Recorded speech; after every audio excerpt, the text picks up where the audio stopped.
their answer to that is no. Exactly. Yeah, but because they're seen as the doctor's voice on the board.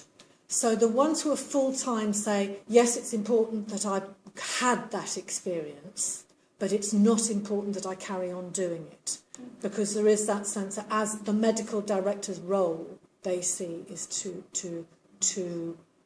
speak for doctors. Yeah, it's about the clinical practice. Yeah, but it's quite interesting because they also say, well, I could say, actually, we need someone on the board who knows about ingrowing toenails. And actually, there's only one doctor in the hospital who can do that, and it's not me. How specific does this have to be? And what is it that you're bringing? So again, it's that sense of, is this a symbolic role? Is it actually about knowledge? What? But I think the answer, therefore, is clearly yes, it does have to be combined, whether we like it or not, and irrespective of the tensions and complexities, there is no alternative. Right, well, because some of them said that you had to have had clinical practice, but you don't have to be doing the two in parallel. Yeah. And I think that's so it's that sense of, is it best to combine them, or can you do clinical practice first and then management? Yeah, so essentially what we're saying is clinical practice is the benchmark, whether you do it part-time or you give it up when you become a medical director. Yeah, and that's what the medical directors were arguing about. I'm also wondering whether or not you might find there was a difference in actual role for medical directors, whether or not you were in a teaching hospital or a non-teaching hospital, because in a way there's almost a third identity of a researcher stroke academic as well, which adds even more complexity to the role and more competitiveness and power dynamics. And that's really interesting because a lot of them talked about that as being a third role, but and we didn't look at that, so I'm generalising from very little evidence here, but they were suggesting that those were not sort of antithetical in the same way that management and medicine were. Because so it's still medicine, yeah, and it's contributing to the body of medicine, I guess. Yes, so it's in. Yeah, so and you're not constraining other doctors. Seem to be the big thing as well. But really interesting. But what I did think might be interesting with this was that idea about what kind of doctor you are. So actually, there seemed to be less of an issue for the biggest core of this seemed to be around surgery and patient interaction, but some of the other things, if you were doing something which was more just about doing some of the analysis work, then it might not be so key. So it's something about the interaction with patients as well. I think. But very interesting. I like further questions. Thank you very much. Yeah, lots of interesting stuff there. Just in terms of the questions, a sort of more sociological take on this. It's interesting that you focused on the role of the doctor, not the role of the manager and nurse. Because there's stuff, and Karl Marx, on the role of management in large employing organisations and capitalism, having a dual role, but management has a dual role in coordination of production on the one hand, and also in the control of the workforce on the other hand. And those roles are always there, and they're in tension to some extent, and that extent will vary. The role is embodied in individual people, so they feel that tension. So I think, and obviously you've got a group here where the management role is a new addition to a highly socialised, you describe it very well, socialisation. Whereas nurses, for instance, there's always been a management route from nursing through staff nurse, ward sister and so on. And actually, you can, I mean, my background's in printing, and I've just done 6 months of research in a car factory, and you can see at like supervision level in the factories this tension. Are they still a printer or are they a manager? Yeah. The supervisors who are more like printers and the ones who want to be managers. The workforce will say, oh, he's been chipped. He's got the shirt and he's been chipped. Yeah. Or is he still... So, you know, the ones who are more likely to discipline people and the ones who are more likely to complain about the paper this week being rubbish. Yeah. So I just think that you do get that, and this is being played out in an interesting context here. But that tension between the two roles, the car factory where I was at, they had 3 main production units: the body shop, the paint shop, and general assembly. And in line with Greece's current management fashions, the idea that you don't need to know the job, you just need to know how to manage. Every 5 years they rotated their management. Yeah. And the local shop stewards organisation stayed the same, and they just ran rings often around managers who didn't know the production process, or it took them 3 years to learn it. Yeah, that is brilliant actually, because that's one of the things as well that a lot of the medical directors talked about, is that sense of my identification is with the doctors. Because managers, well, they'll be moving on. You know, they'll be going, some chief executives will be moving on if they're any good. You know, there's not that sense. So it's almost that thing, you're going back, you're broadening these questions out. So it's just basically that's the whole sense of how do we manage. And I think there's also, one of the other things that I like about that as well, is the way in which a lot of the time the managers drew on that, you know, almost manual skills discourse. You know, I'm a jobbing doctor. Yeah, that sense of actually I've got this thing that I can do, and that's, you know, these are my people. So I think that's really, especially if they're only going to be doing it temporarily. Yeah. You know, in the factories, it's an established route out. Yeah. You know, it's taken for granted that the big factory I worked in, most of the managers had come from the maintenance side, and I was on the printing production side. Yeah. And you just got treated differently. You know, if there was trouble. Just the managers looked at problems amongst the engineers different to how they looked at problems amongst the production side. Yeah. Because of their socialisation, they were apprentice trained in a different craft from what we were. Very interesting, thank you.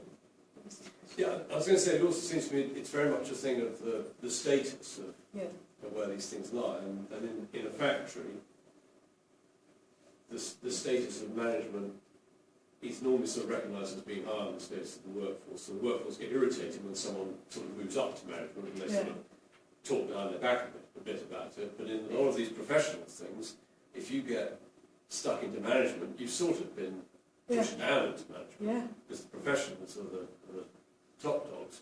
And I mean, I work in a consulting company where the practice manager is the sort of junior guy who organises everything. His job is to organise, and he's not a proper consultant. And it's very much an inferior role, so it depends. You know, I think doctors, because of the sort of level of socialisation, would probably see doing a managerial job as really very much beneath them. Which is why I thought it was so interesting that a lot of them then talked about how intellectually stimulating it was compared with the practice of management. But I think there is that sense that tension about the hierarchical role. Yeah. And that sense that, well, you know, again, go back as well to that sense about whether they're accidental managers or not. It's that sense that while some of them clearly are driven by a desire to move on and to do things for the hospital, for their hospital, for the trust, some of them are doing it because basically nobody else would. Yeah. So it's really, yes, there isn't a clear hierarchical. So, yes, thinking of hierarchies, of course, not all doctors are equal, and consultants are more equal than most. Do people move into management from a position of being consultants or from one of the lower rungs? Consultants. But still, they're not all equal, because of course some of them are surgeons, so they're these super doctors. And if actually, you know, you're in imaging or something like that, urologies, then it's not quite. So there is that sense still of the hierarchy, even within medicine. Yeah, I was kind of thinking, I don't suppose all medical directors are the same. I mean, I've known doctors who've been surgeons who've gone into psychiatry because surgery's boring. Yeah, well, that's it. It's That's routine or whatever. And equally, people go into medical directorships because they want to solve long-term problems Absolutely. which are clinical in their Yeah. basis. So actually, they're kind of taking a step away from being a doctor in order to solve problems for doctors. Yeah. So, and they may well have, so it's not the same as being in a lower status role at all. It's Yeah. actually having the power to make strategic differences. Yeah, I think that's one of the things that I was quite interested in this sense here of this sense of the the generality, but then when you come to their own experience, it is Exactly. much more. But actually, management is intellectually stimulating, and a lot of them continue that patient commitment rhetoric. I am doing this because I believe in the health service. It's the commitment And to the I GMC believe, rules. yes, in making things better. And in order to do that, it's necessary for someone, to speak up for doctors. So yes, there's huge variation within that. And as you pointed out in what I'm talking about today, I've focused very much on the role of clinical credibility, because that was the thing that interested me at this time. But there is also this interesting sense that their own experience of management often are shocked. But then, for those of you who've taught doctors, certainly I find it shocking that you get consultants who have no idea at all of the structure of the organisation in which they work. None. They've been in there for 15 years, and they're not interested. It's not their problem. And actually trying to get them to think about an organisational perspective, you can. Oh, it's painful. But there's that sense that then the idea of that then becoming very exciting. It's new, there is that idea, as you said, that for some surgeons it becomes routine. And that's one reason why, and I was hoping that, again, the drawing on your understanding, because I think the department has quite a strong sociology of work. And I'm thinking, I'm sure there must be more interesting things about this cultural view that we have of doctors. That sense of, is there something a bit odd about the way in which we really respect doctors and allow them to do this? And is this changing now? And they're reinforcing it, Yeah. in a sense. Right. In what way do you think it's changing? Well, I was asking, is it changing? Because, what Lupton's work was talking about, and this was in the 90s in Australia, it's one of the few things that I found, looking at the way, arguing that people talked about a golden age when everybody respected their doctor, whereas now people might, they might challenge them. And of course now there's the idea that we might go and look it up on the internet and go into the doctor and say, well, look, I've looked at this and I think this is what I've got. And they might very well come back at you and say, I've done 15 years training, know your place. And so, yes. Well, I think the internet's done a bit what Gutenberg did when he printed the Bible. When they had him killed because he was giving up the secrets of God, so the priesthood no longer had a complete knockout. Yeah. And the internet's now let all of us look up diseases. You go and see the doctor and you turn and say, well, hang on a minute. Yeah. I looked at this and he said, that's not what it says, you're getting this all wrong. So we're now going to actually challenge doctors. Yeah. Whereas before we just accepted it, a bit like going to the priest. And, God says this, and you never did challenge. And then the newspapers are full of all these stories of doctors getting it wrong. So if you don't challenge, you're going to get substandard care. So we've sort of been forced and empowered to push back a bit on doctors. I actually think the relationship between patient and doctor has changed, not just because of technology, but also because of these days what they do, like they behave like lawyers or consultants, where they don't tell you the answer, they give you the options and then you decide. Yeah. And you sign a disclaimer to say you understand the risks involved, Yeah. but fundamentally they're not telling you anymore. Yeah. They're consulting with you Yeah. based on their knowledge of you Yeah. your condition and their knowledge of the particular, medical Yeah. area. So I do, there is an expectation that you go into a discussion these days rather than going to be told what to do and what medicine to take, etc. Right. And there are some interesting things that go with that.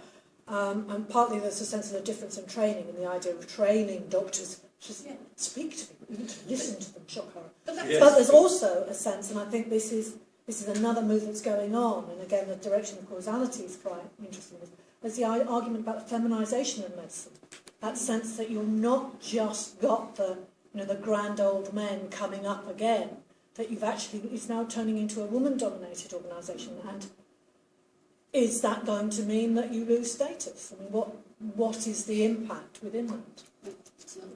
There's a question from Peter. I was interested in the parallel you hinted at the beginning with the academic world, and how medical directors perceive their credibility comes from a practical clinician, and many lecturers perceive their credibility comes from a practicing researcher. In the business school, some perceive credibility coming from a practicing business consultant. And to what extent is the status of a researcher very different to the status of a business consultant? Yeah. And, I think an interesting notion there, of the context in which you're drawing on those two as to which is more powerful, and that sense of thinking that I'm struggling with this one, but thinking that certainly we were positioned as an organisational psychology department, and the rhetoric around that was of critical management. We don't do a recipe book, that's MBAs. No. And that sense there. But actually, of course, it's moving now much more to the idea of, actually what the students want to know is, how to get a good job. So you better learn those recipes, and give them out, no matter what your critical position might be about it. And I think, interestingly, my impression with the academic management is that it's generally seen as publications, as being the credibility, not teaching, for example. And that's the big difference with what you've been saying about the emphasis on clinical practice, being around, engaging with people, and particularly patients. Yeah. Yeah, so you don't, with academic work, you don't get that recognition that, I'm standing up here, but that sense of doing, I certainly don't often get that sense of completing a job and, being able to finish something, move on, complete it regularly, which doctors talk about. And if you look at, task characteristics, that sense of that has been a very positive view of work design. Right. Any other comments, questions? Actually, just was going to comment that in a way, doctors are high-level tradespeople. Well, In a way, they've got a manual skill. Surgeons have a manual skill. Yeah, They're skilled It's craftsmen. on a very high level, Yeah. Glorified barbers. Dirty hands. Yeah, they've got It's from the Greek. Dutch surgeon is from the Greek for dirty hands. Oh, is That's it? why they're not called doctor. They're called mister. Ah. Dating back to the long time. Oh, It was fascinating. work because the Greek doctors couldn't do surgery because it was manual work associated with slaves. So the origins of the name surgeon is dirty hands. How interesting, because of course that's now the highest status branch, it's higher status of physician in the medical hierarchy. I know it was all a mystery to me to start talking to these things and suddenly realise that there are all these distinctions that you were not aware of. That's very interesting. Thanks. Thank you very much indeed. Thank you very much indeed. I just It's wanted to a very say great that pleasure. it Thank you for really, inviting it me. was a fantastic speak and talk, and also it generated very interesting discussions. I must say that in defense of our MBA student, we take a very critical perspective on the session. And thanks ever so much. It's a pleasure. And thanks to colleagues who turned on the